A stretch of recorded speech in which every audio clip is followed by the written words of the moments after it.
할렐루야, 은광교회 성도 여러분, 오늘은 11월 30일 월요일입니다.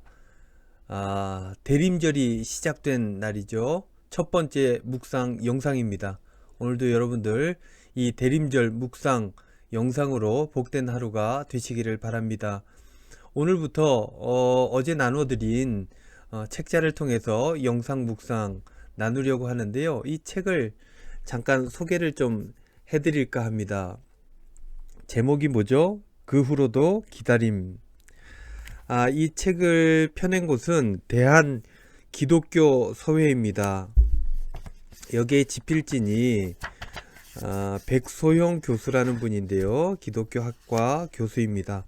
대림절 묵상으로의 초대. 이 부분을 제가 한번 읽어 드릴게요. 다사다난이라는 말로 표현되는 연말의 정서가 그 어느 해보다 실감나는 2020년입니다. 우리는 그야말로 추위의 경험을 했습니다. 당연한 일상으로 여기던 행동들도 거의 강제적으로 멈추어야 했지요. 개인의 건강만 무너지는 것이 아니었습니다. 생계도 관계도 벼랑 끝으로 내몰렸습니다. 작은 지역만의 일도 한 나라만의 일도 아니었습니다. 세계를 하나의 단위로 인식하게 만든 글로벌한 힘이 전염병이었다는 사실이 씁쓸하기도 합니다. 이런 시절에 맞이하는 대림절, 우리는 어떤 마음으로 아기 예수님의 탄생을 기다려야 할까요? 그 후로도 기다림이라는 제목은 이런 질문에서 나왔습니다. 수태고지와 마국간 이야기, 동방박사, 아기 예수님의 탄생, 언저리 이야기에 집중해온 대림절을 재림 사이의 사람들 이야기로 채워보고 싶었습니다.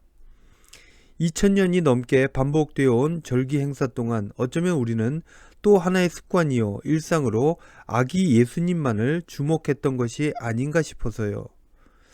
예수님은 이미 이 땅에 오셨고 사셨고 선포하셨고 죽으셨고 부활하셨는데 말입니다.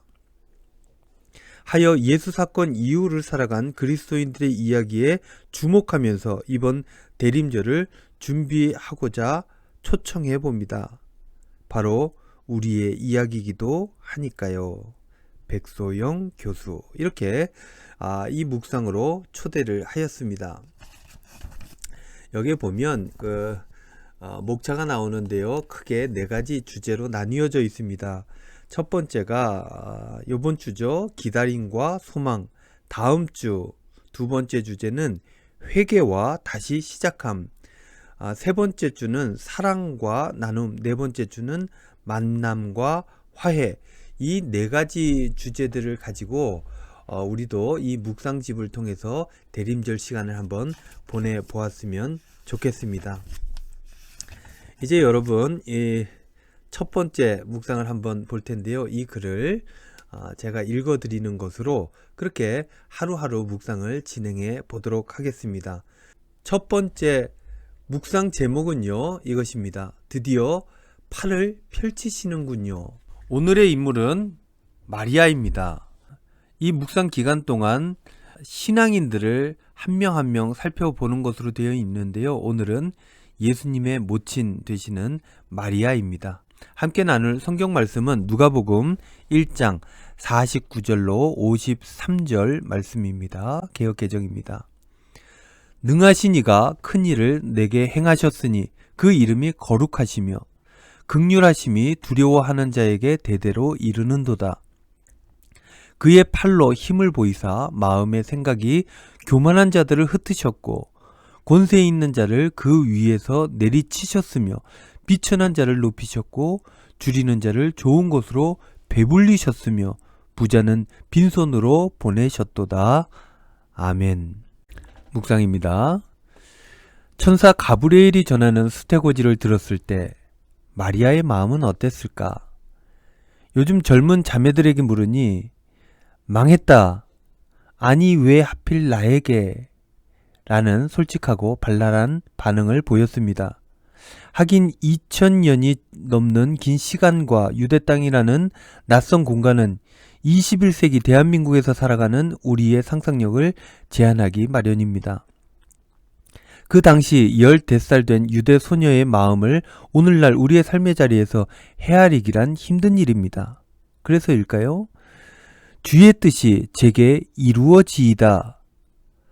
즉각적으로, 그것도 모범적으로 답안을 말한 마리아에 대한 본문을 묵상하면서 우리는 아주 쉽게 자신과 타협해버리곤 합니다. 그래, 그만큼 탁월한 신앙을 가졌으니 예수님의 어머니로 발탁된 것이겠지. 그러니까 우리와는 아예 차원이 다른 예외적인 사람이야 라고 말입니다. 하지만 생각해 보십시오. 무력으로 이웃나라를 제압하고 영토를 확장해 가던 로마 제국의 식민지 유대, 그곳에서 한창 예민한 사춘기를 보내던 마리아가 어떤 일상을 보고 경험하고 견디고 있었을지를 말입니다. 밤새 안녕이라고 함께 놀던 친구가 로마 군인들에게 놀잇감처럼 희롱당하거나 심지어 죽임당하는 일들이 일상이었을 것입니다. 어려서부터 같이 자란 동네 오빠들이 강제 징집되기도 했을 것입니다. 그중 성한 몸으로 살아 돌아온 사람은 몇 명이나 되었겠습니까? 우리나라도 일제치하에서 비슷한 경험을 겪었기에 쉽게 공감하실 것입니다. 비일상이 일상이 되고 몰상식이 상식이 되어버린 세상을 매일 대면하면서 민초들은 위협과 고통 속에서 염원했을 것입니다. 그날이 어서 오기를. 여호와께서 결국 더 참지 않으시고 교만하고 권세 있는 자들에게 팔을 펼치시는 날, 순하고 정직하고 성실한 사람들이 마음 편히 서로 아끼며 사는 것이 일상이 되고 상식이 되는 날, 그런 날을 얼마나 간절하게 기다렸겠습니까? 마리아도 그런 기다림에 목마른 소녀였기에 얼른 아멘으로 화답할 수 있었다고 생각합니다. 그래서 아들 예수의 행보가 남달라도 기도하는 마음으로 응원할 수 있었을 것입니다. 그렇지 않았다면 어느 어머니가 아들의 십자가 아래 설 용기를 내며 처음 교회 120명 가운데 함께할 수 있었겠습니까? 세계적 경제난에 코로나19, 태풍, 폭우까지 더하며 우리의 생존을 위협했던 올 한 해, 숨이 턱에 차오르도록 버거웠던 나날들 돌아보며 마리아의 간절한 기다림에 동참해 봅니다. 여호와께서 어서 속히 우리의 삶 가운데에도 그 크고 강한 팔을 펼치시기를. 기도하겠습니다. 주님, 어린 마리아의 간절함에 화답하여 이 땅에 오신 주님, 오늘 우리도 그 간절함으로 당신의 강한 팔이 펼쳐지기를 간구합니다. 저를, 우리를 당신의 도구로 써 주시옵소서. 예수님의 이름으로 기도하옵나이다. 아멘.